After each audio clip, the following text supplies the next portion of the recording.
typical girl. I'm typical. I ain't cheerleading while the boys play ball. I ain't no typical girl. No, no. I wanna be right there in the middle of it all. And welcome back to another episode of the Music Cafe. Thank you so much for joining us this Sunday evening / afternoon. Again, time zones, guys. I was just talking to my guests about it backstage. I don't understand it. If someone can explain to me in the comment, I would appreciate that. But if you guys are a regular, thank you so much for joining us this evening. I know we've got fame.org. Hello, Fame. Hi, Christian. Hope that you're good. I will explain who Fame is in a hot second. But thank you if you're a regular. Welcome. If you are new to the Music Cafe, here are the rules. It is quite simple. Pick up your cell phone / laptop / iPad, whatever you're watching this on. Go to the kitchen. Grab yourself a cup of tea or coffee and a piece of cake. And then go find someone comfy, sit down and relax. This is a music cafe. We're here to chat. We've all been social distancing, but I like to see it as physical distancing. It's important to physically distance, but don't socially distance. Still contact your friends, check up on each other, and that is what I love to do in this space. Hi, Stu. How you doing? So that is what we're here for. We're here to have conversations. So if you've got questions for our guests, chuck them there in the comments. If you've got just a random comment that you want to get something off your heart, put them there. We'd love to see it. Love to answer your questions, everything. But without further ado, let me introduce our guest for this evening. So first up, we have a wonderful, beautiful lady who I'm so excited to get to know. Her name is Kaylee Rose. Hi, Kaylee. How you doing? Great. How are you? Amazing. I'm so happy to have you here. Thank you so much for joining me this evening / afternoon. Thanks for having me. So happy. Amazing. Well, next we've got someone who is very, very close to my heart. I've known him for a little while, and he's one of my favorite writing buddies. His name is Christian Bartman. Hi, Christian. What's up? Oh, you smile.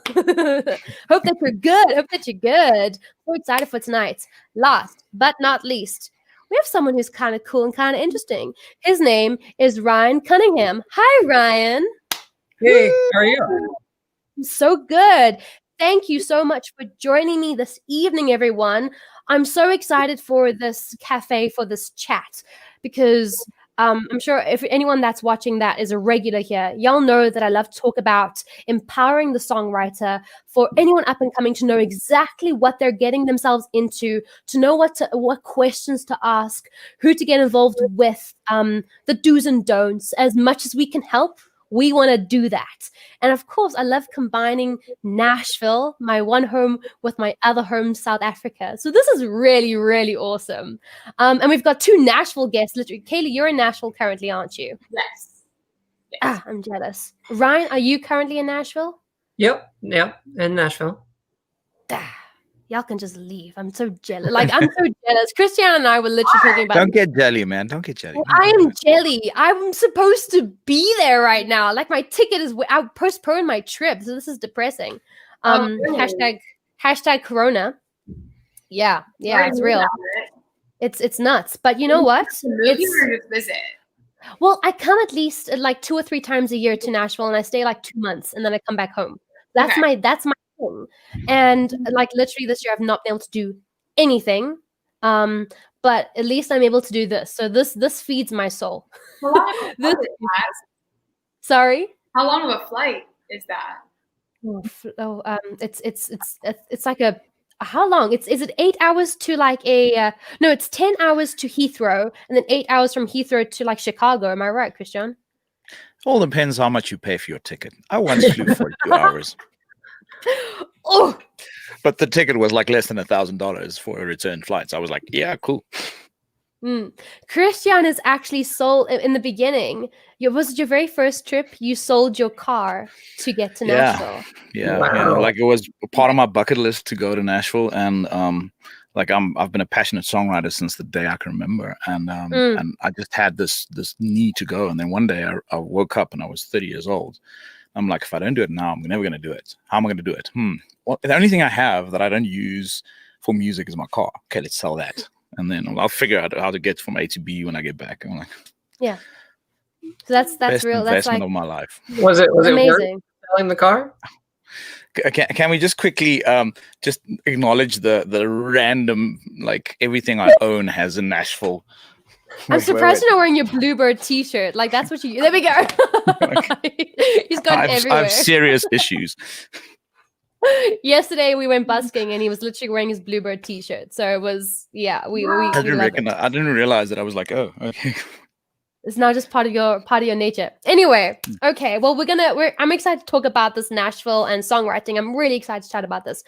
But I think it's important that we just first go around the room and just let everyone know who they're listening to. So, Kaylee, will you start us off and just give us a hashtag Tinder bio version of who you are?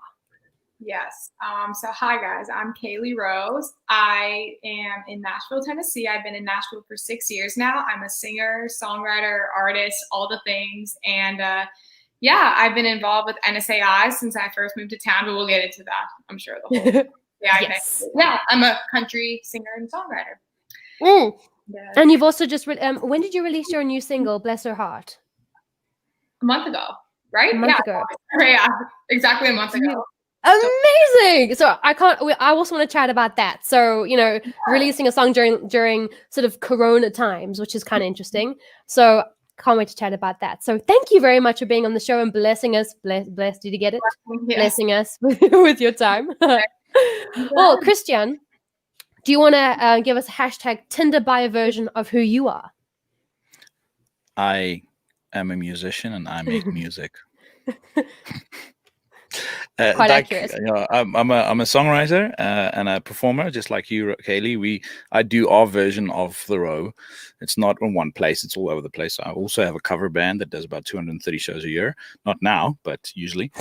And I've got about 85 cuts in the local scene with the Afrikaans music scene. My single I released 2 months ago just hit the 1,000 most listened to Afrikaans songs in the world on iTunes. That's quite cool. That happened yesterday. So yeah, so I'm into the scene, but then also I just love songwriting. I love songwriters and I love people. So that's kind of my heart. And I've loved getting to know you. I mean, how long have we known each other?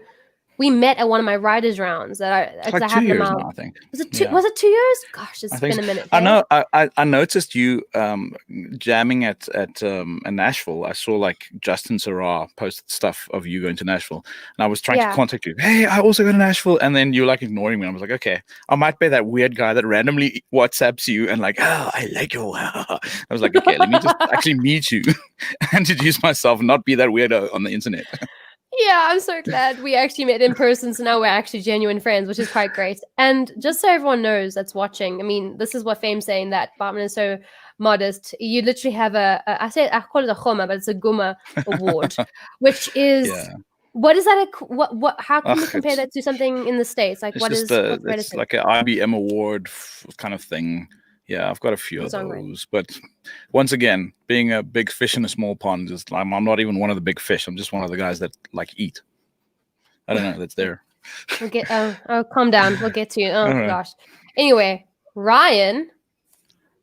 So now you have a bit of a career as long from left to right to center, and the amount of. I mean, just the amount of things that you've gotten into in your music career, if I can call it that, your industry career, is quite fascinating. It's really fascinating. So, will you just give us a Tinder bio version of who you are, and then we'll dive into everything deeper in a hot second? Yeah, of course. So, my name is Ryan Cunningham. I'm currently the Director of Membership and Songwriter Relations at NSAI. I've done a little bit of everything in the industry, from working on a label, work in publishing, work in management, but really have just enjoyed having a career that's revolved around songs and revolved around, singer-songwriters and helping them develop and helping them to get to hopefully where they want to be. So I'm excited to be here and thankful to be joining the show with you guys. Amazing. Well, I think we should just start with you immediately, because the theme for today's show is NSAI, songwriting, encouraging the songwriter, finding those organizations that want to be part of your journey. So when did you join NSAI? How did that come about? What was that process? Yeah, it's actually kind of a funny story. When I was first moving to Nashville, about, I guess it was roughly 6 years ago or so, probably around the same time. It sounds like Kaylee moved to Nashville. I was interviewing for a couple of places and actually interviewed at NSAI and didn't get the job at the time because I didn't actually live in Nashville at the time. So that's actually what made me, yeah, so that's actually what made me like. I didn't know it was you. That's so crazy.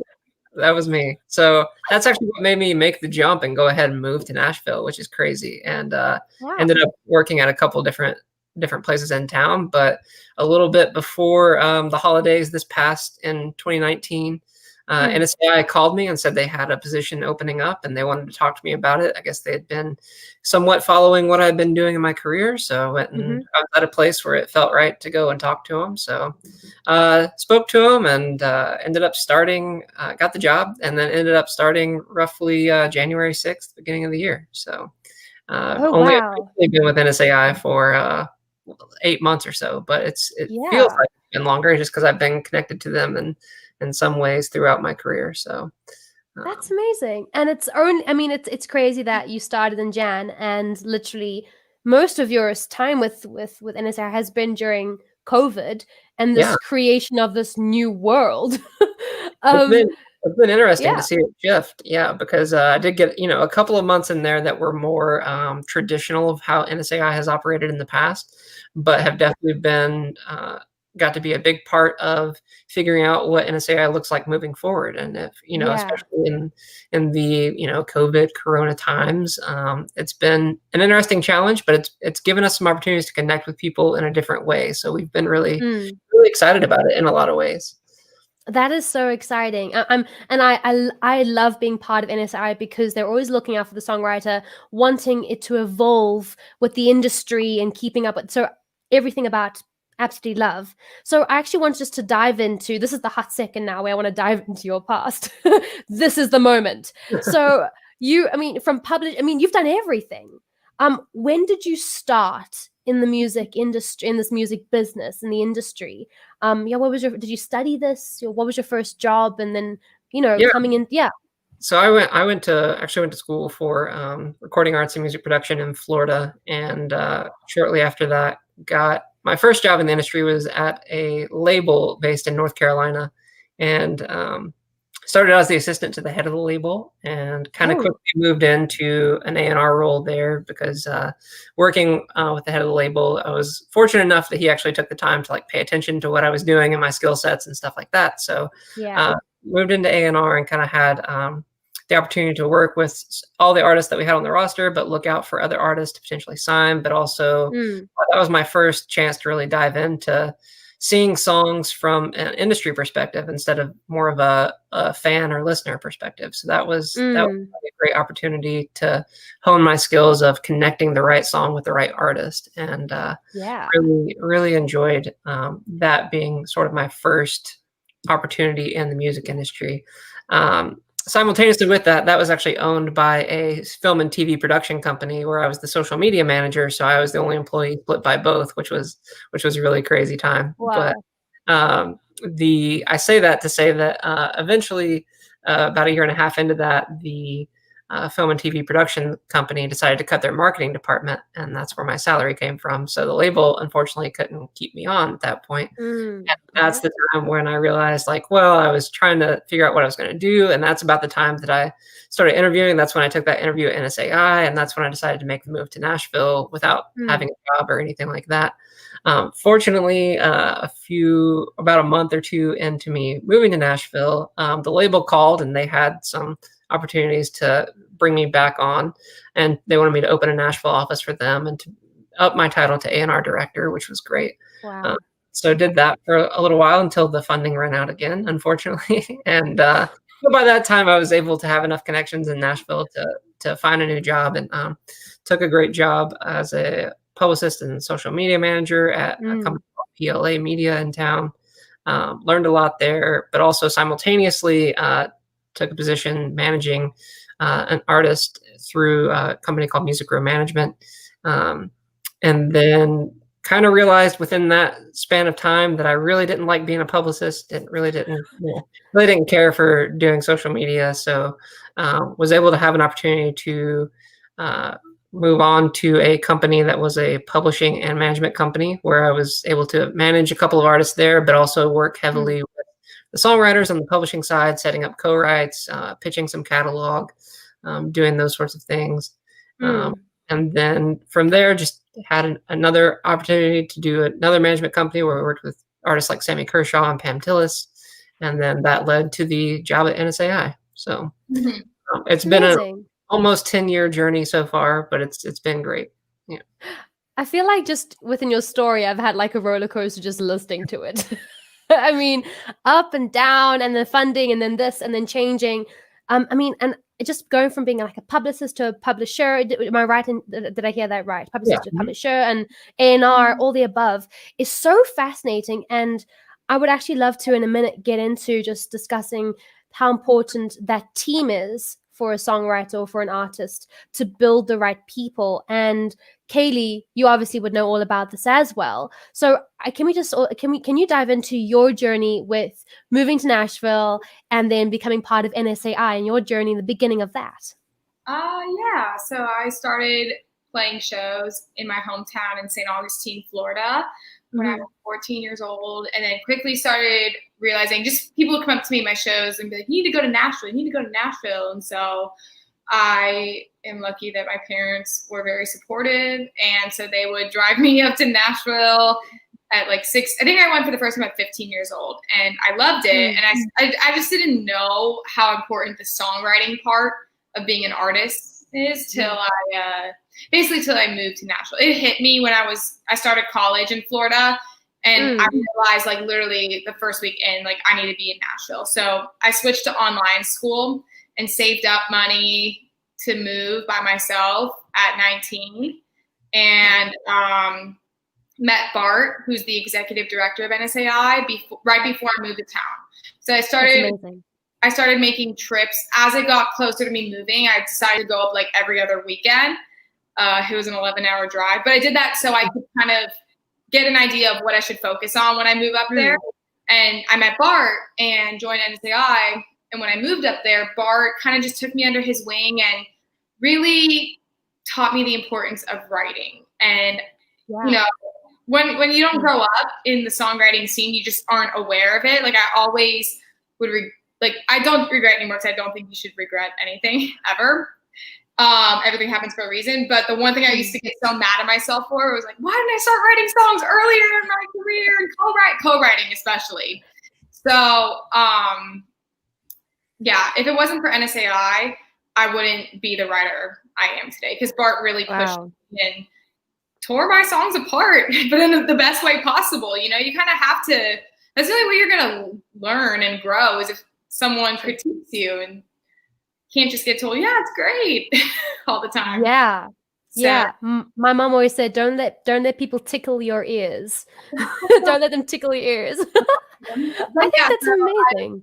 I moved to Nashville in 2014 and just started meeting as many people as I could and co-writing with everybody that I possibly could get in a room with, just because I not only was learning just the art of co-writing, but also trying to figure out who I connect with and who I work well with. And it's like dating. There's only one way to find out. You got to go on the date. Yeah, so true. So I've been here for 6 years now, and I'm just so thankful for my growth and all I've learned so far, and for NSAI for just truly being my champion throughout my journey here in town. Oh, that is just so amazing. And I love that you've mentioned co-writing at least 26 times in that paragraph. And because I've got a bug for co-writing, and I think in South Africa, we've got this culture where, and Christian would be able, maybe would testify to this, where there isn't a lot of collaboration in South Africa, either because the cliques are really tight, or I don't know, Christian might be able to explain that a bit more. But as soon as you step into a space like in Nashville, where it is just songwriting, it's incredible how even the top guys will write with you, and they are just keen to get into a room because they don't know where the magic is going to happen. You just never know. So you write with everyone and anyone. Obviously, not stupidly, but you write with everyone and anyone for the fun of it, and you find those magical moments in those songs. So I think it's incredible, and Bart is such a great person. Like you say, I love that he tore your songs apart. I love you can testify to that, because he is such a great guy in that way. Right. And the team at NSAI are so supportive, just incredible. Yeah. I'm just amazing. So, Christian, when it comes to you selling your car and then heading over to the States, and when did you discover NSAI, and when did you become a member, and how did that whole roller coaster start?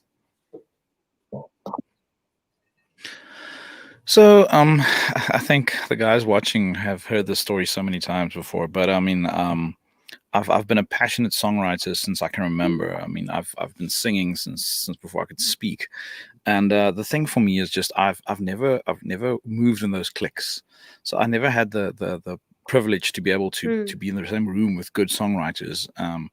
And the thing is, because I'm so passionate, I mean, I discovered the Bluebird Cafe when I was like 14 or something. And I remember sitting in front of the computer crying my eyes out, because there's actually a venue that's just dedicated to songwriters. You're not allowed to speak when someone sings. And I mean, the whole idea as a teenager just totally overwhelmed me. And then at a point, I just decided that because the thing is, because I'm so passionate, I kept on doing courses and getting as much information as I can where I could. And the thing for me was that you never get into the room with good songwriters, and the guys you do get in the room with, you usually end up teaching them, and they're like, okay, well, it's always good to teach, but I mean, at some point you kind of want to learn from someone else as well. Yeah. And then I met this guy, Scott from Los Angeles, and he wrote for a bunch of people. He wrote a bunch of songs for the Top Gun soundtrack and Celine Dion and all these kind of things, and he tours the world.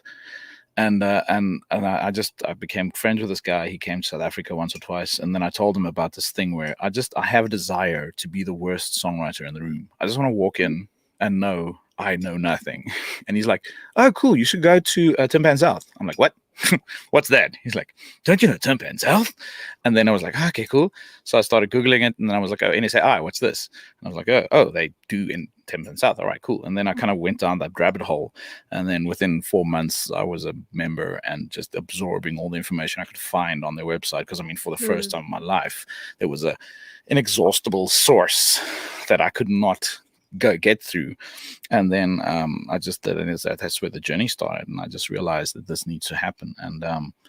And I mean, for me, I think songwriting is like it's a calling. It's not really something you think you're going to do to become famous. I think some people at the beginning, they're like, "Oh yeah, I'm going to write a big hit for Luke Combs or something," but that's not why we write songs. We write songs because we don't have a choice. It's not, I didn't one day wake up and said, "Oh, I think I'm going to write songs." I mean, I literally was like 7 years old, going on the keyboard, creating melodies and finding like, what rhymes with me? Gee, okay,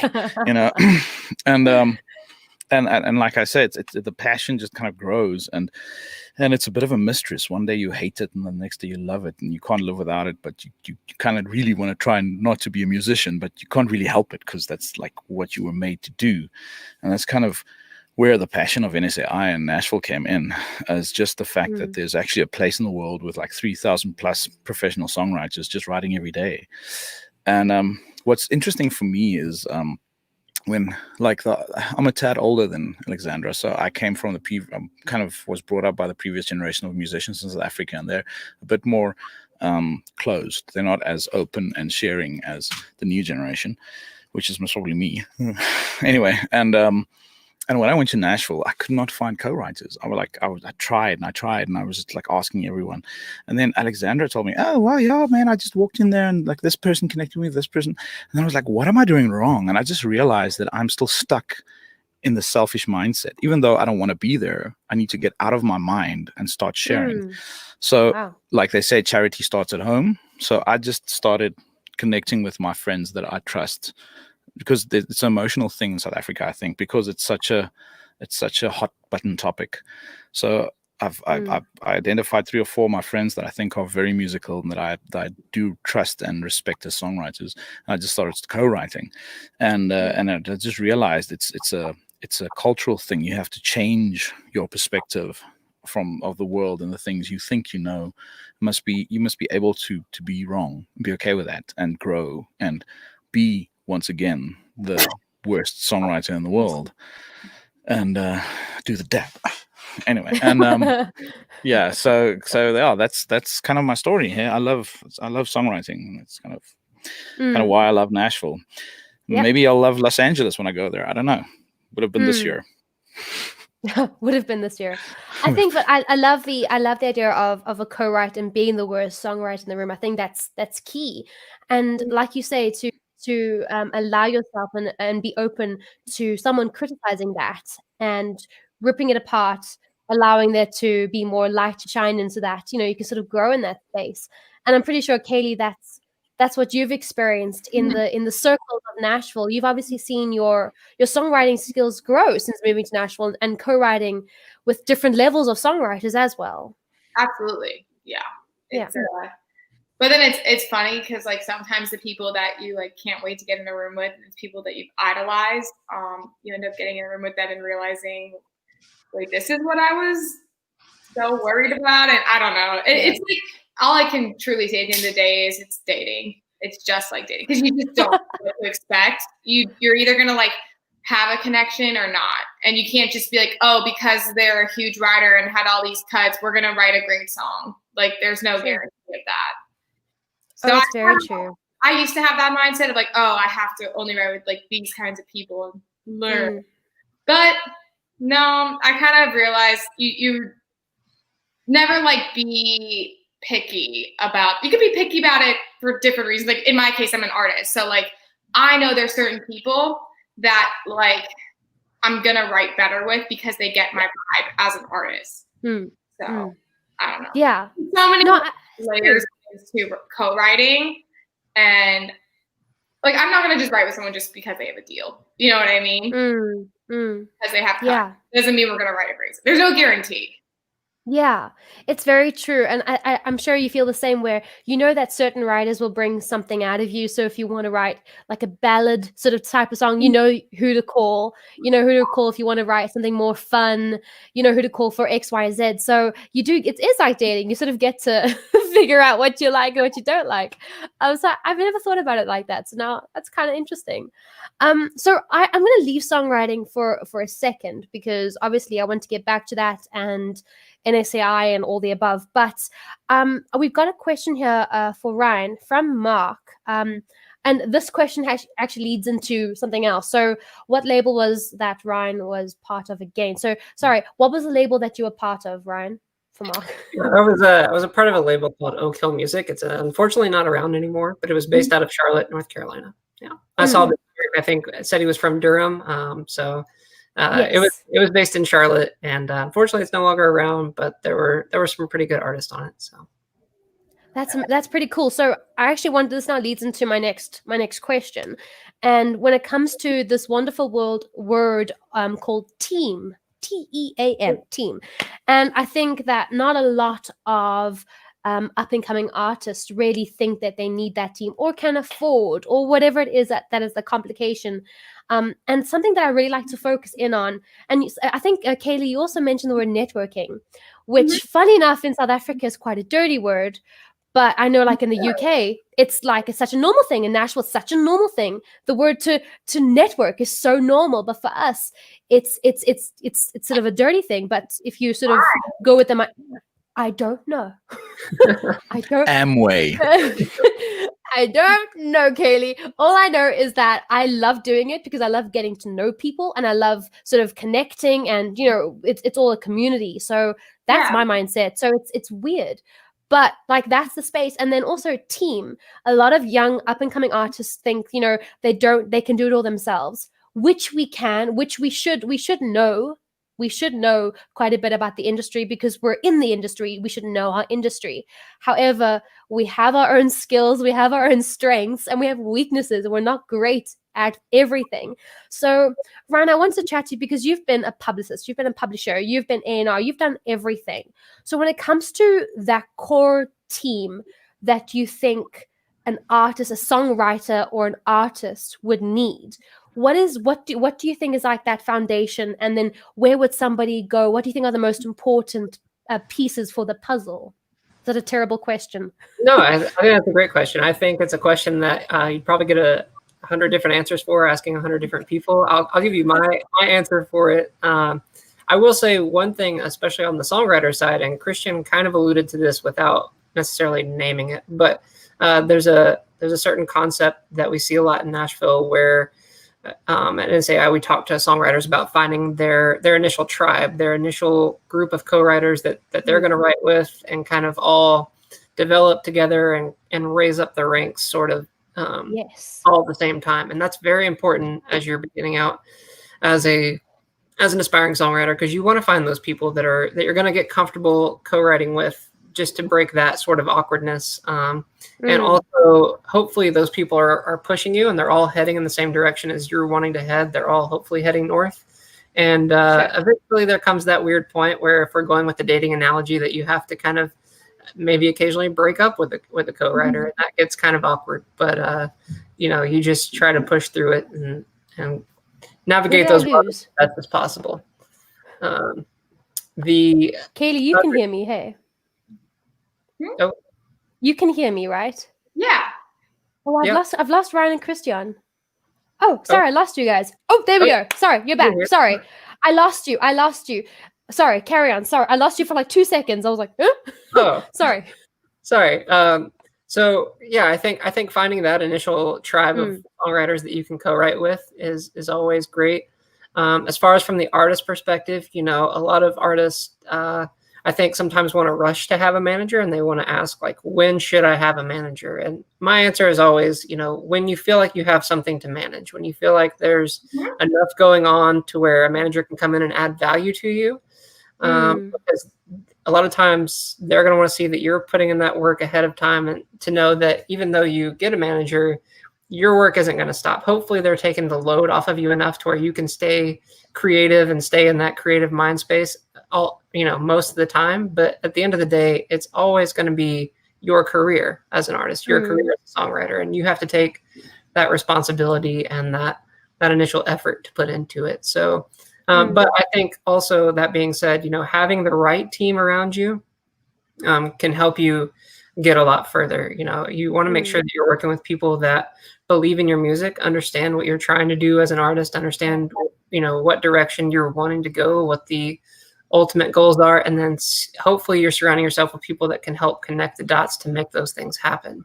I know, and especially, Christian mentioned whenever he first came to Nashville that it was hard to find some co-writers. Obviously working with organizations like NSAI, where we're able to connect you with different co-writers and suggest co-writers based on what you're doing and what some other writers that we know of are doing, that can be really key. So starting out with some organizations like NSAI and having that as a champion in your corner is always going to be helpful to kind of push the needle a little bit further.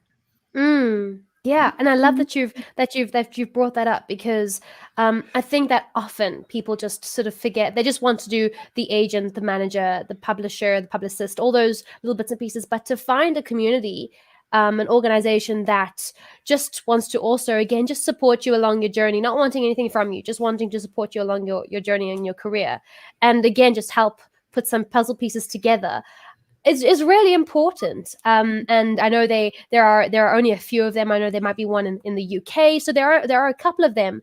But obviously Nashville, for me being the center of the universe when it comes to songwriting, I love NSAI and what they stand for. So when it comes to Kaylee, when it comes to you, and you've been doing this for a minute, right? You've been doing this. You've been in this industry for a little while. So when it comes to your team, and you met Bart and being part of NSAI and all that, who is your team? When did you sort of realize you need to start building that, or have you started building that team around you? Yeah, I've had like management deals and stuff like that, and I don't want to like get into it too much, but basically I've learned a lot from it, and that sometimes like you think the deal is the end all be all and the answer, and the longer I've been doing this now and the older I get, I realize like every big accomplishment I've ever had in Nashville, every cool accolade I've gotten myself. And I feel like there's a lot to be said in that, because we think the deal is the answer, the end all be all. Like our career isn't starting until we get the deal. And looking back, I'm just proud of myself for everything I've been able to get without a deal. And I'd rather, I'm sorry to compare it to dating, but it really is so similar. It's no different than a girl who is so desperate to get married. So they marry the first guy they go on a date with, and then they don't end up having a happy marriage because they didn't see what all was out there. They settled for the first thing. So like I currently don't have a team, but I'd rather wait because I've had offers and people that have wanted to help me, but I need it to be the right fit because you're only gonna get as far as the people you surround yourself with. And like, I mean, I know so many people that have had record deals, publishing deals, but their deal isn't great. And so they end up wasting a year, wasting 2 years, and end up getting dropped. So like, yeah, the whole team thing, it's absolutely necessary when the time is right and when it's the right fit and the people are going to fight for your career as much as you are. Yes, that's so true. And Ryan, I think Ryan, you said it as well, that they want to be part of your career. They want to support you. And I think you're so right. It can't just be a copy and paste. This works, you know, this is what equals a successful career. It doesn't work like that. It totally depends on your work ethic, where you are at in life, what you're wanting to achieve, how much you're willing to give away at that point in time. And yeah, I think it's an amazing testimony that you have achieved this much by yourself, connecting with the right people, networking, doing it yourself, which is incredible. And I think to have that drive is just amazing. So I totally commend you on that. Amazing. With social media too, to like reach to people and get a following without having the team per se. So it's best too, the longer I've been here, I've seen it all. I've seen everybody, all types of deals, all types of artists make it. You know, the people that I really respect are like Luke Combs. Luke Combs had a huge following and put in so much work before he got a deal with Sony that when it did come time to sign his deal, it wasn't what can they do? It was like basically he got to pick and choose who he signed a deal with. And not be like, please sign me, you know. I think one thing that Kaylee mentioned in there was that the wrong deal can be sometimes a lot worse than no deal at all. So, making sure that you're with the right fit and things like that, that's always important. Yeah, if I can chip in here, I mean, I have two things I want to add. I had a deal for 2.5 years where it seemed like after 2.5 years they just kind of wanted to keep me out of the industry because I was direct competition with other guys. So that could happen, which is and the other thing, well, I have a very good friend of mine that just started a new band and he's currently doing everything himself, like everything, but on all these emails and all the social media and everything, it's like the band, the team. So he uses those buzzwords, right? And it's so amazing to see how much he's actually getting without anybody's help, just using the resources that the internet gives you. He's been listed on a bunch of American radio stations, German radio stations, European radio stations. He's getting a lot of blog activity, and he literally goes and he's every single small little blog that nobody, like 1,000 people read, he goes and he targets them, because you're not going to get Rolling Stone in the first round, you know. But if you have enough little blogs going and enough playlisting, and he was just listed on a rock playlist on iTunes, and it's everything he did himself. And at the end of the day, when you get to a point where, like Kaylee said, where you actually have the power. Because I see so many guys signing at labels thinking that we're going to make it, the band's going to make it. And then nothing happens, because I don't know about America, Ryan, but in South Africa, it seems like one of three things happen. Either nothing, and you just sit and wait for something to happen, it doesn't. Or you are the 1 out of 1,000,000 that they actually put everything behind. And the chances of that happening to you, no matter how beautiful or how good you are, is like almost zero. That doesn't happen. Like that literally happens to one person in 10,000 professional musicians in South Africa. Or 3, you make it on your own, and they want you because there's no work to be done. They can just ride the wave that you've already created. And I mean, at the end of the day, if you want to be a successful musician, I think that is like a commercial successful musician. That's kind of the way you need to go, is cultivate your own following and everything, like Luke Combs, like Katie said. Yeah. No, Make very this true. like the least possible gamble for a label. You know, the more that they can see that there could be success with that kind of music and that brand, the more willing they'll be to take that chance and that investment, because it's a huge investment. Like, no one ever thinks about that part, I feel like. Yeah. I think, Ryan, you'd be able to hop in, but I remember back in the day, I signed to a record label when I was 18, fresh out of high school, wet behind the ears, signed to this label in South Africa. I had great success when it came to the pop charts, really, really cool. I left them after 2.5 years because I just wanted to go back to being the songwriter, want to go back to my roots. And they were incredible. I saw it as my university years, having learned so much. But I know that the trend now with record labels, and Ryan, maybe you'd be able to help out with this as well, that back in the day, they would have the resources, the time, all the above, to work on artist development, to really see this potential and make it help it become something. Nowadays, there isn't perhaps all those resources or whatever it is, that they do just want a finished product, a couple of CDs, albums behind you, and now you've just got a bigger machine behind you. So is that sort of a trend? Do you think record labels are sort of becoming a bit of a nothing nowadays? Like, where do you think the industry is changing when it comes to labels? I would definitely say, whenever, specifically when it comes to the artist development side, we're seeing in Nashville a lot of publishers starting to take on that role of the artist development, to where they're helping them, develop their songwriting, develop the songs that they're wanting to release as an artist, develop who they are as an artist, knowing what they want to say, and then helping to put that out and hopefully be able to take that and present it to a label. And obviously that's going to be beneficial for the publisher, because the hope is, they've written these songs under this catalog with the publisher, and then they go sign a label deal, and then they're releasing songs that are within that catalog. And it kind of helps everybody all the way around. So in regards to development, I think that is where we're seeing that shift in Nashville specifically, is that a lot of the publishers are taking on some of those artist development roles. Now, there are certainly still all kinds of record deals in play, as far as development deals, or just traditional deals. There's a lot of 360 deals that happen, where a label is getting they're getting a portion of revenue from other sides of the artist's career, such as touring or merchandise and things like that.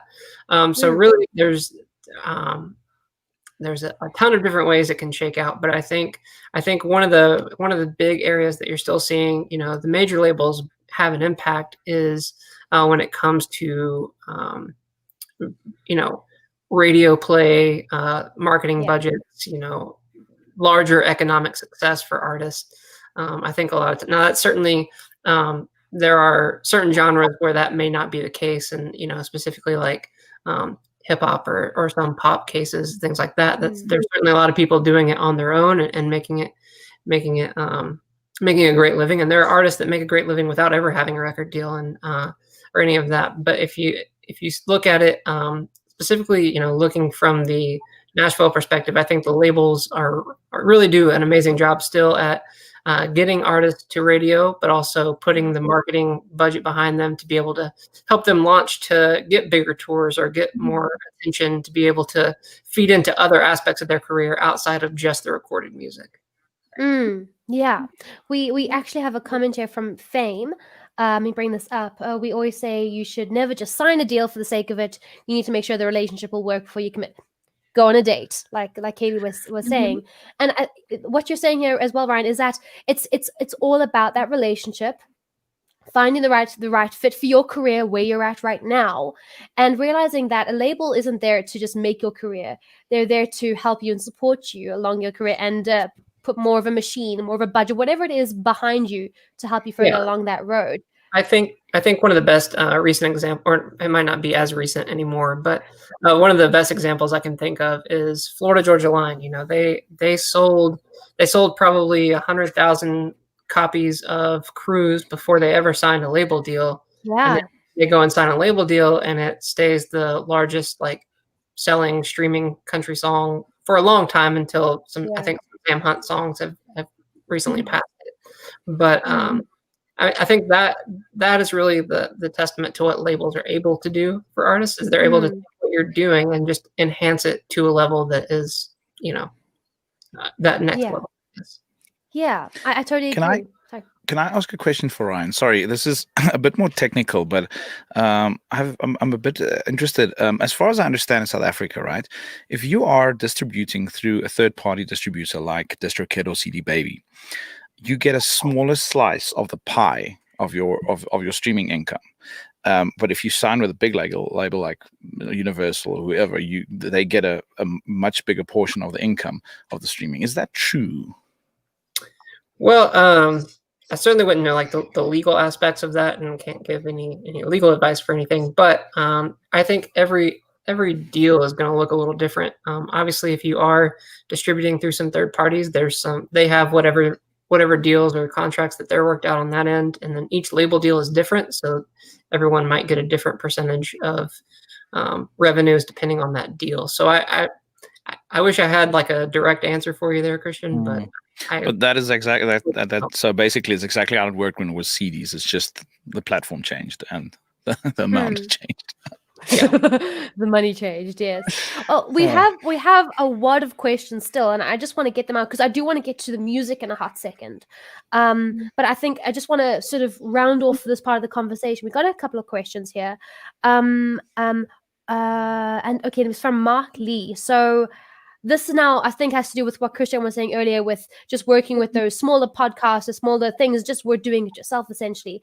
How important do you feel independent and community radio stations and podcasts are to your careers? So like those small guys and having built those relationships. So like Kaylee, do you have built up relationships over the years with these independent radio stations and these community and college radio stations and all that? I never really like dived into the whole like college radio station thing. Yeah. But like he said podcasts. Yeah, I mean, Yes. There's no such thing as too much exposure. So it's good to just get yourself out there on anything possible, and especially if you're like independent, just trying to get your music out there. Like you should definitely try to get. I don't know. I feel like I don't know if country is as popular for college radio as like rock and sure. Americana. Yeah. I feel like Americana is more. Sirens going off. I don't know if you can hear them. It's cool. Yeah, I don't know.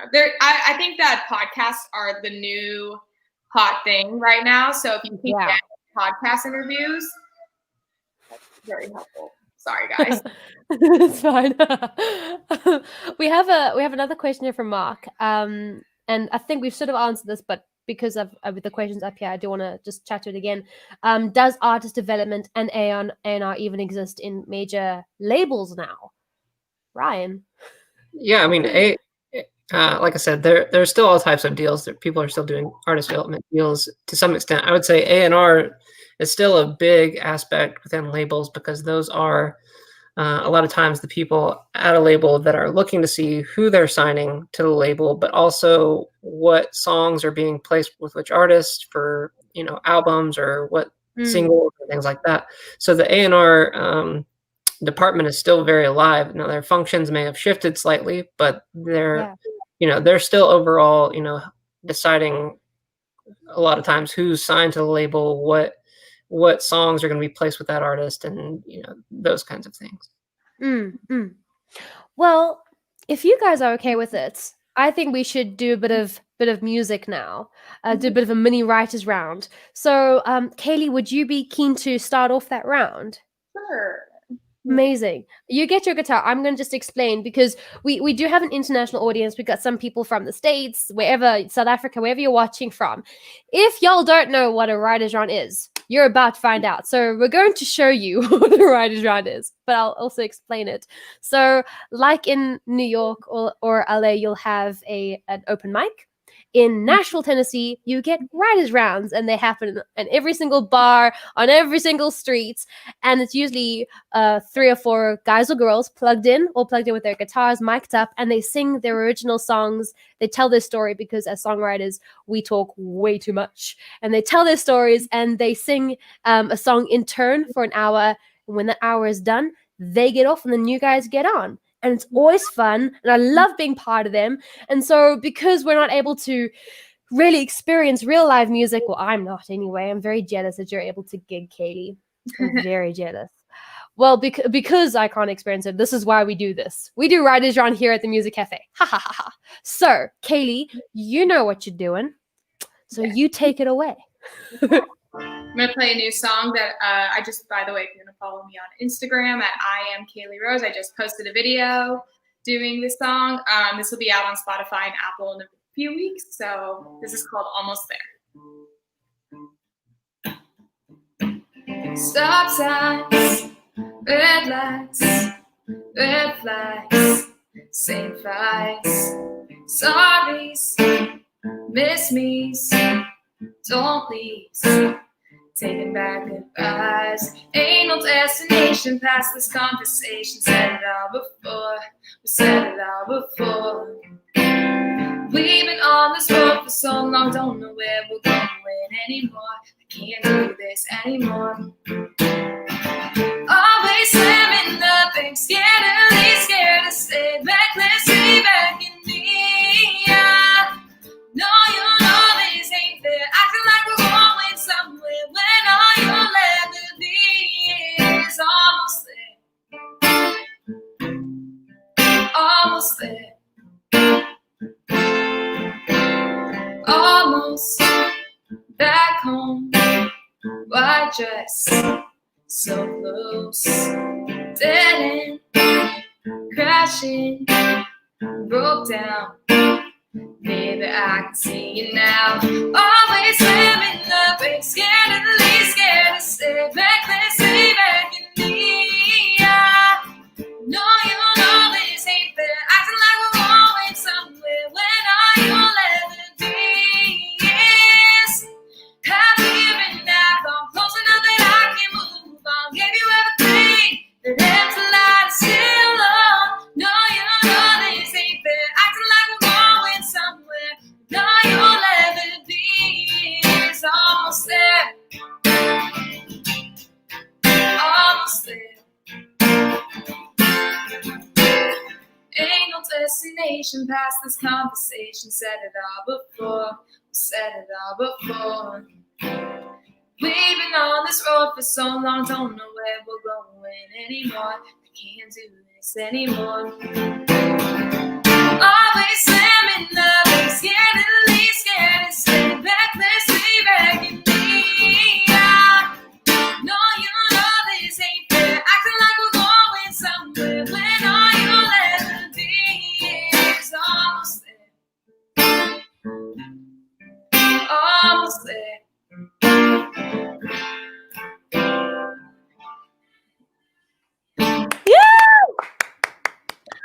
Thank you.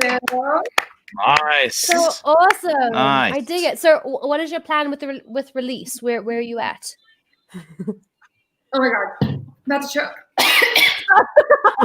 Sorry. Sorry. I did this at my show too earlier. People got scared because I started coughing. I'm like, no, it's not Corona. Oh my God. So sorry. I'm actually going to release a bunch of music. I'm putting out probably like 15 songs. I'm going to do that like every week or every 2 weeks because since the world shut down, this is a great time to put out music. Very true. Very true. To listen to music. So.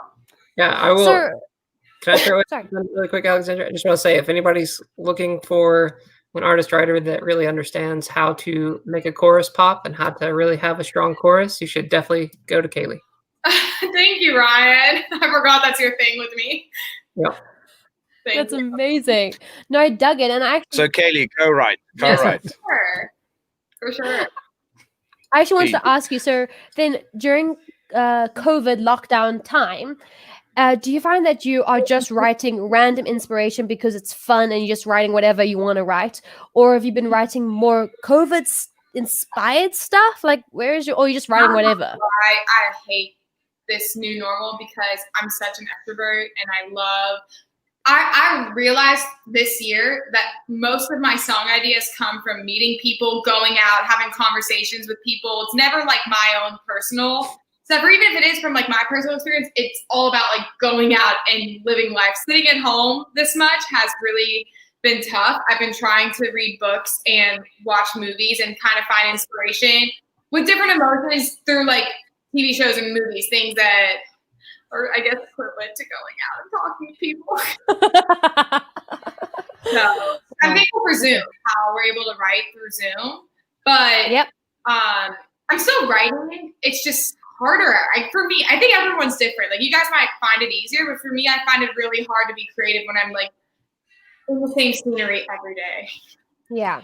No, I get that. And it has been like a new skill to try and write over Zoom. I've now worked up to a space where I have between like 3 and 4 like Zoom writes every week, but it's definitely something you got to get used to because I'm so used to like feeding off the energy of someone in a room right. to see where you're going. And now it's so different. You got to almost like prepare coming into a write and, whatever, which kind of helps, which is good to, work a different skill, but it is a totally different thing to write like that. So yeah, I get it.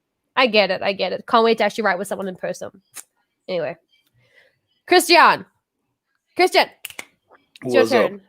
It's your turn. Yes. Just don't jerk on the water. Okay. Actually, I spent the day I'm busy studying counseling. And I spent the day in one room with a bunch of people, social distancing, and it's becoming like summer here. So then I've got some hay fever happening, and I start sneezing because it's like close to a bush field with a bunch of flowers, and everybody starts freaking out, like, take his temperature. I'm like, it's just hay fever. Calm down, put down the gun. Anyway, so I feel you there. So this song, sorry, like I said, I don't have a lot of English songs. I'm actually, one of my missions is this year to finish about at least 10 English songs. But this, I think I haven't sang this song in like 12 years. This is one of the first songs I wrote when I moved to Pretoria. I came from a small town, just like you, Ryan, and came to the big city. And then one of the interesting things was how quickly I fell in love with random girls.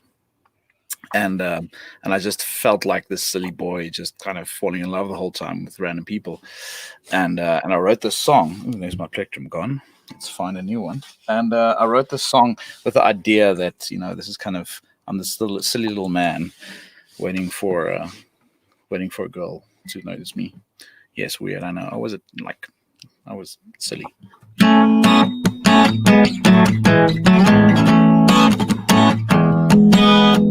You looked into the room and time stood still. I stood there frozen in the corner because of you. There's a silly little man waiting for a moment to speak.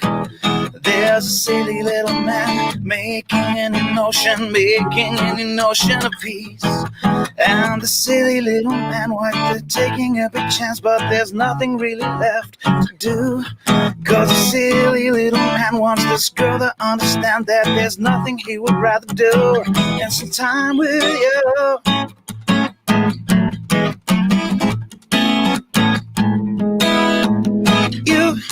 You look so pretty with your curly brown hair. Beautiful, you mesmerize me with the first words you said. There's a silly little man waiting for a moment to speak. There's a silly little man making an emotion of peace. But the silly little man might be taking a big chance, cause there's nothing really left to do. Cause the silly little man wants this girl to understand that there's nothing he would rather do than spend time with you.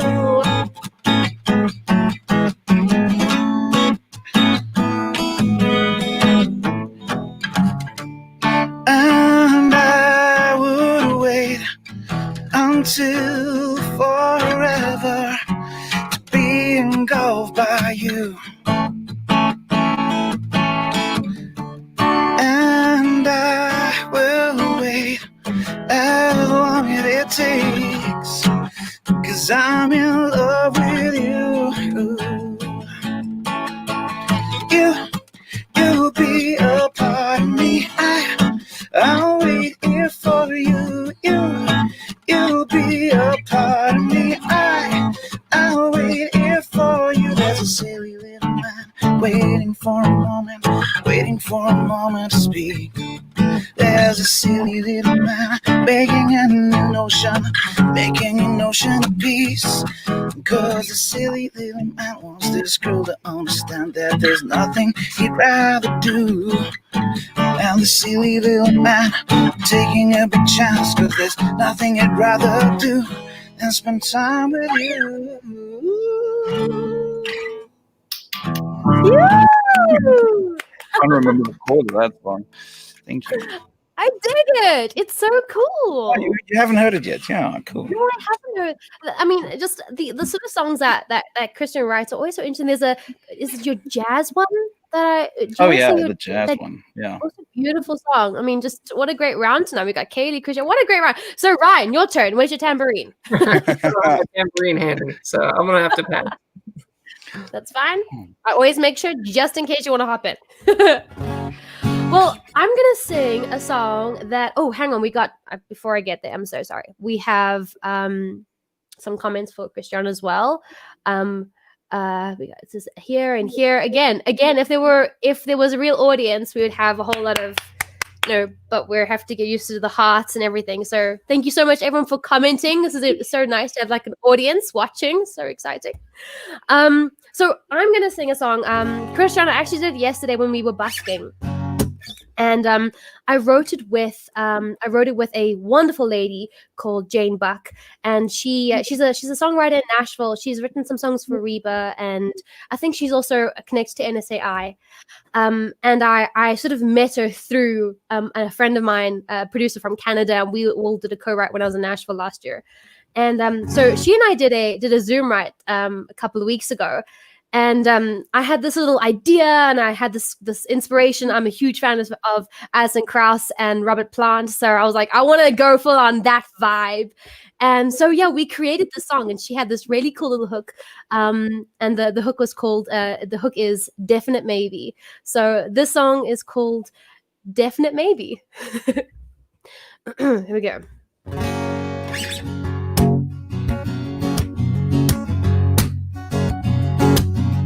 I know that I need somebody, oh, but not just anybody. Someone who wants to be my baby. Being around it gets me drunk, low and lonely, high on love, like a double shot of a whiskey. You're a sure possibility, and I can't guarantee a definite maybe. I've been told that I'm too reckless, and boy, you leave me breathless. My stupid heart is helpless. You could be a definite maybe. Something that you're giving me comes across so innocently, makes me wanna pack away my crazy. Settle down and shake me up. I can't seem to get enough of flying high on cloud nine daily. You're a sure possibility, and I can't guarantee a definite maybe. I've been told that I'm too reckless, and boy, you leave me breathless. My stupid heart is helpless. You could be a definite maybe. And all my words are tangled up in knots. I wanna slow down, but darling, I can't stop. You're a definite maybe. I've been told that I'm too reckless, and boy, you leave me breathless. My stupid heart is helpless. You could be, and I've been told that I'm reckless. And boy, you leave me breathless. My stupid heart is helpless. You could be a definite maybe. You're perfect for me. You're a definite maybe. You're perfect for me. You're a definite maybe. You're perfect for me. You're a definite maybe. Yeah. Woo! Thank you very much. Thank you. We got a comment here. Christian, can't believe I missed the Bartman Alley busk session yesterday. Happy days. Yes, we will be busking again soon because we cannot perform, which is quite sad. So, since the round is over, which is very sad, but I do want to get back into a few more questions about the industry and sort of, Kaylee, where you're at right now, you're able to actually perform in Nashville. So, how has the industry changed? I mean, what was it like being in that lockdown? And you say you're like an extrovert, like not being able to perform, not being able to get out, do your art, do your craft, and now being able to do it. Is there a difference? Like, are people just wanting music? Like, where are people at? The biggest difference is money. I feel like I can't complain because I'm grateful that I'm able to play. A lot of my fellow musicians are not able to play because their bars that they play at are still shut down. But there's a limit now on how many tables they can seat. So there's a limit on how much money I can make. And so that's kind of the biggest thing I've noticed is like, people can't sit at bars anymore, bar stools, and it's every other table seating now. So it's just limited, and it's not that like, full crowd feeling. It's more spaced out, but it's just you just get used to it. And it's just the kind of situation where you have to try to like see the good in it, or you'll just be miserable. And people are definitely ready to just get back out there and come out. They're like these bars that I play, I do a really good job of making sure everyone's safe while they're enjoying their time. Yeah. That's good. That's great. And I think a lot of us are just sick and tired of being at home, and we do want to get out, but we realize that there are safety things and we have to obviously be aware of those things, but it's so important just to feed your soul. You got to feed your soul with music and people. And I know, so Christian, when it comes to the South African space, where have you been during lockdown, like mentally and not being able to perform? And I mean, we're not able to, we literally went busking yesterday because that was the option. So I mean, where are you at with it? Well, I did 75 live shows during lockdown, which did quite well for me for the first 2 months. Just getting people to tip, which is once again, like Alexandra told us, it's not a South African thing. We don't tip in South Africa. You kind of get a fee and that's it. So it's cool. It's cool to see the people kind of getting into the idea of a tip, So it's because I mean, at the end of the day, like a usual gig in South Africa at a restaurant or a venue, when you don't get tips, is maybe like $150, which is not enough. So I mean, I hope kind of that the new venues will be willing to pay us and also allow us to have a tip jar to kind of create that culture. Because we are hungry for live music, and I'm very interested to see what's going to happen. I don't know, Kaylee. So there's limited space. Is it full like while you perform, and are there people that's waiting to get seated or trying to get in? It's like such a nightmare because I'll like look out and see so many people wanting to come in, but they can't because there's no seating, and it kills me because there's like empty tables right there. So Nash Vegas is in full swing. Since there's only like the place I played at today, there's only 7 tables max. Oh, my word. For one person at a 6 top, and then a family will come in and they can't sit because the table's in, and it's just. But like I said, I can't complain because I'm one of the lucky few that's able to play. But luckily, the thing is that there are still people out there, which means that hopefully, as this thing gets more sorted out, hopefully it'll go back to the previous state where you could actually make a proper living. So what happened in South Africa is a lot of our venues, like more than half of my live venues, had to close their doors because they couldn't pay the rent. They couldn't. It was just one of those things. And those that are open are very scared to to kind of have live music. I mean, I had 3 gigs this weekend that was canceled because the venues didn't feel up to it, because we are allowed to gig with extremely strict rules and regulations in place, and the venue is just like, no, we don't want to take the chance. So that's kind of what's happening. So I'm very interested to see whether we will be able to actually make a living until end next year. That's kind of what I feel.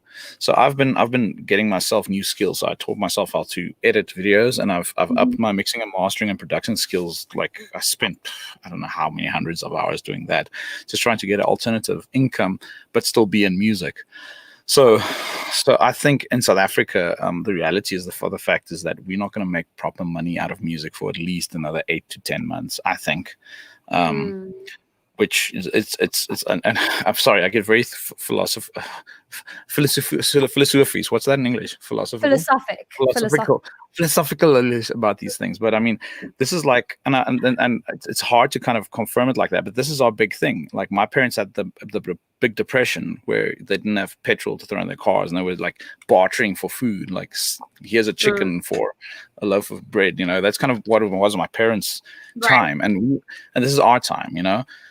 Like, you guys had the Vietnam War, which was a big economical crunch on America and all these things. And I think every generation has like this big thing, and just being grateful that we live in a time where there's not 20% of the humanity is not going to die. It's amazing. The science and communication, the way that we handle this thing is just absolutely amazing. So if it means that we can't make a living for 2 years, but we don't have hundreds of million people dying, I mean, I think that's a massive blessing. And part of being a musician is having passion for people and being able to tell the story and keep the mirror up and make them see what's happening in the world. And I think as songwriters, we have a very big, even if I have to get a day job for a year or two, I think we have a very big responsibility to be that voice of the people. Like, sorry, I'm talking a lot now.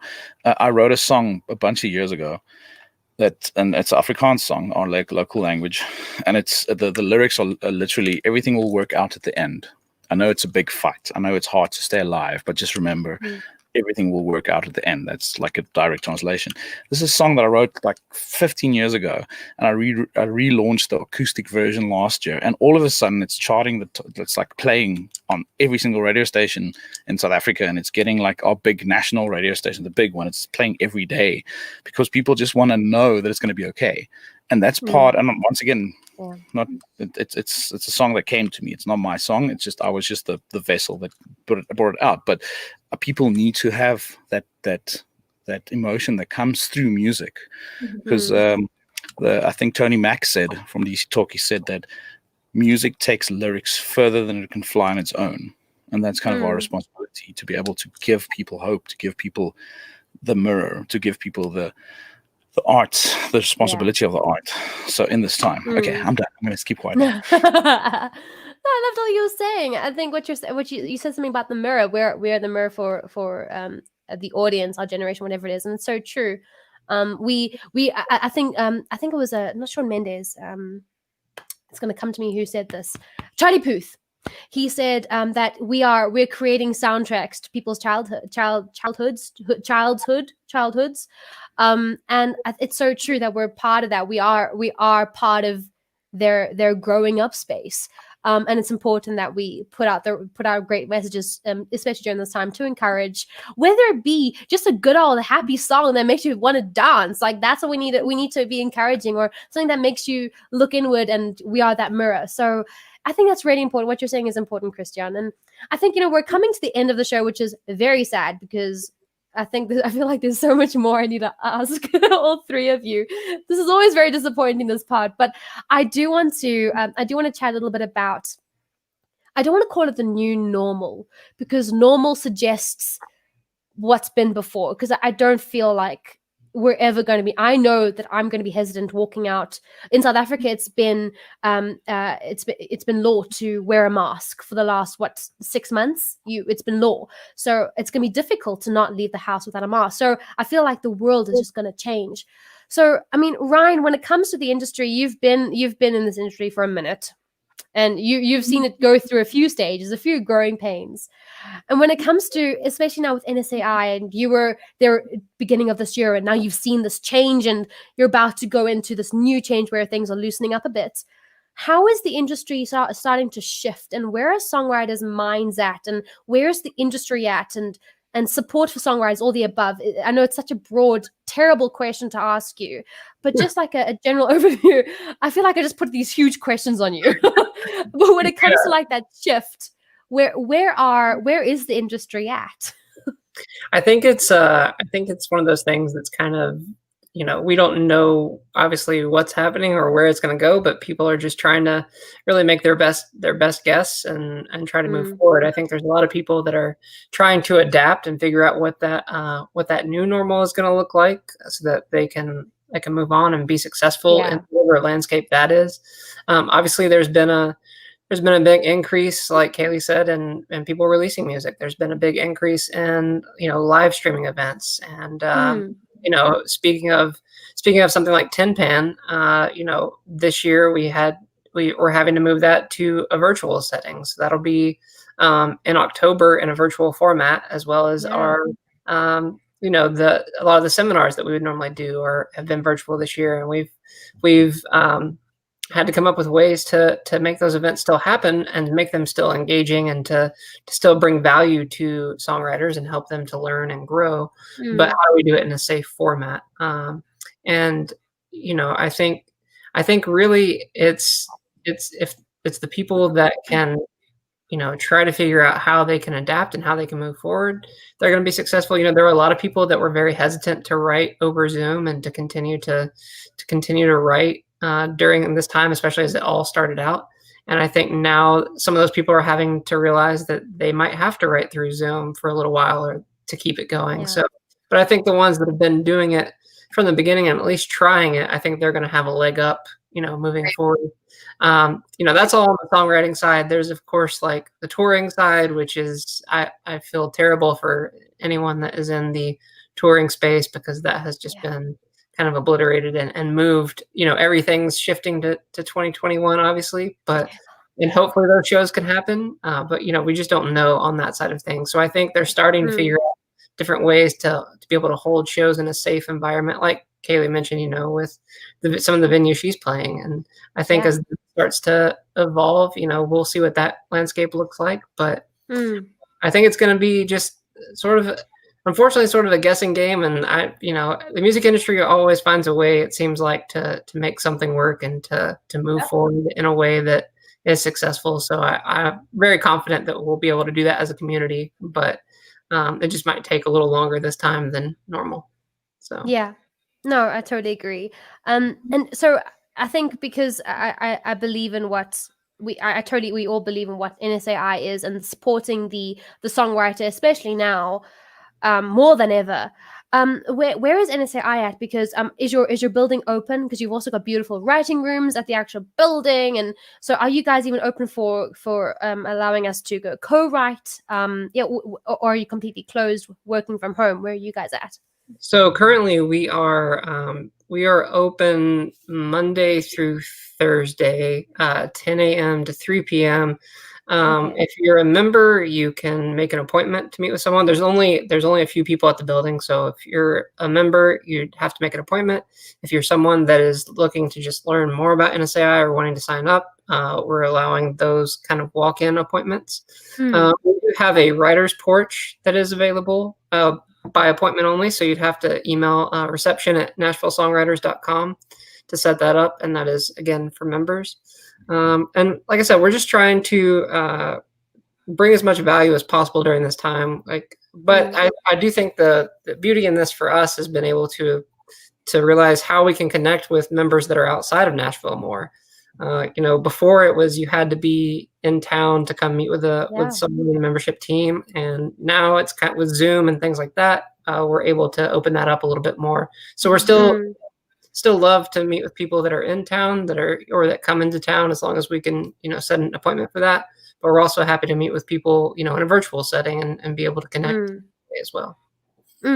So, Christian and I are I've mentioned it, we're the South African coordinator. So, for anyone in South Africa that's wanting to get involved with NSAI, contact either one of us. We're on all socials. But, Ryan, when it comes to someone who has no idea what NSAI is walking in, where can they find you guys? And just in a nutshell, what do you guys do? And then what is obviously the website that they can go to? Yeah, so the best place to find information is, of course, our website, which is nashvillesongwriters.com.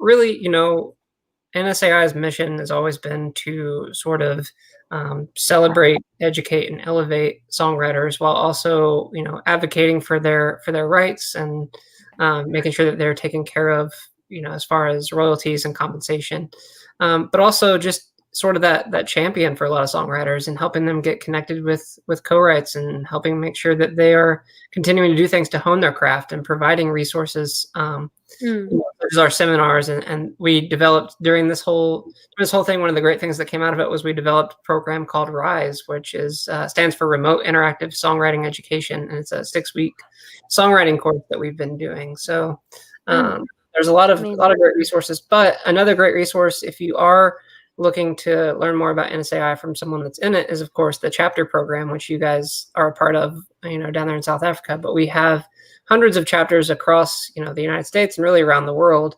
And that's a great way for people to get involved with NSAI, to find out more about it and what that looks like within their local area.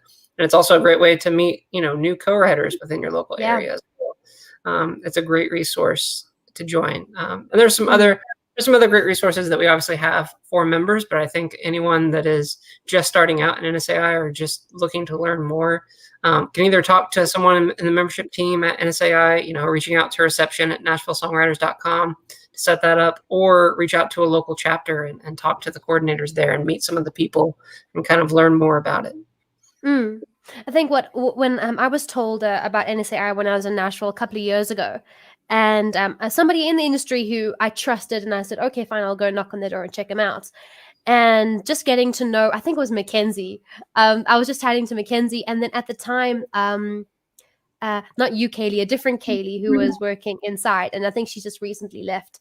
So I was chatting to her, and I met Bart on one of those meetings as well, and just getting to know the community, that there were people out there who wanted to support you on your journey, and that were able to connect. I mean, they're connected to Smoking on the Row, which was at Douglas Corner, which very sadly is closing down. Which is very sad. Very sad. Oh gosh, I used to message Donnie, who did the open mics on Tuesday. I'm like, your African girl's coming. It's very sad. But like those, just to be involved in that community was just so incredible. And especially being away from Nashville, because Nashville, I do feel, is my second home. It is my home. It's my home away from home. And to have that little bit of connection and know that I can hop into the website. I've just written a song that I think is amazing, send it in, all the criteria, and to get that, what is the word? To get the feed, did you say feedback? Mm-hmm. Yeah, there we go. Thank you. To get that feedback from an adjudicator who is totally anonymous, but is a great songwriter, and they know their stuff. And to get such great feedback that is so supportive and so accurate. That's the irritating thing. They're always right. I hate that. They're always right. To have that is really special, being away from Nashville. So anyone out there that is just wanting to grow their songwriting skill and to be part of that community, like you're saying, Ryan, hop onto did I spell it right here? NashvilleSongwriters.com. Yeah, that looks right. Yep. I'm just seeing my eyes go wonky, like looking at it, like it looks wrong. Hop on there and and we're all available, so you can contact any one of us, DM us on Instagram, Facebook, whatever it is. We can put you in touch with the right people even, and just get part of the songwriting community. So yeah, Christian, you've just given me a website. Yes, that's the one that I had. Yes, 100%. Thank you. So yeah, well, guys, this has been so incredible and amazing. Thank you so much to all of you for hopping on this afternoon, spending your Sunday afternoon / evening with me in this music cafe, chatting about the music industry, songwriting, NSAI, all of my love. So thank you so much for being on today. This has been incredible. Yeah, amazing. Yeah. Awesome. Well, guys, I hope that you stay safe. And be safe out there. I know it's a crazy, weird new world, so just be safe. And if anyone wants to get in touch with anyone in this room, just hop onto a DM. We can do the connections and everything. But you guys have been amazing. I'll see y'all soon. Thank you. Have a good night. Yeah, night. Thanks. Yeah, you have a good afternoon. Yes. Awesome. Cheers, guys. Cheers. Bye. What a great show! Wasn't this just amazing? We've got a whole lot of comments here. Christian, I see you. Love the show. I know. Mark, totally agree. We've got something from Christian to be showed right up. Yes. Anyone in South Africa that wants to know what's happening with gigs, head over to fame.org.za and they'll be able to they've got some info on their Facebook page. I did read that. I did heart it, Christian. I did heart it on Fame. And we did have a question from Fame asking if we'll be able to do a writer's round. So here's hoping that we'll be able to soon be able to do like a proper real life writers round. We'll see what we can do. So here's hoping. But this has been such a great show. Thank you so much for joining me, guys. Next week, we've also got another fantastic show. So until then, stay safe, sanitize, call your loved ones, and I will see you same time, same place next week. Bye. I ain't no typical girl. I ain't no typical girl. I ain't no typical. I ain't cheerleading while the boys play ball. I ain't no typical girl. No, no, no.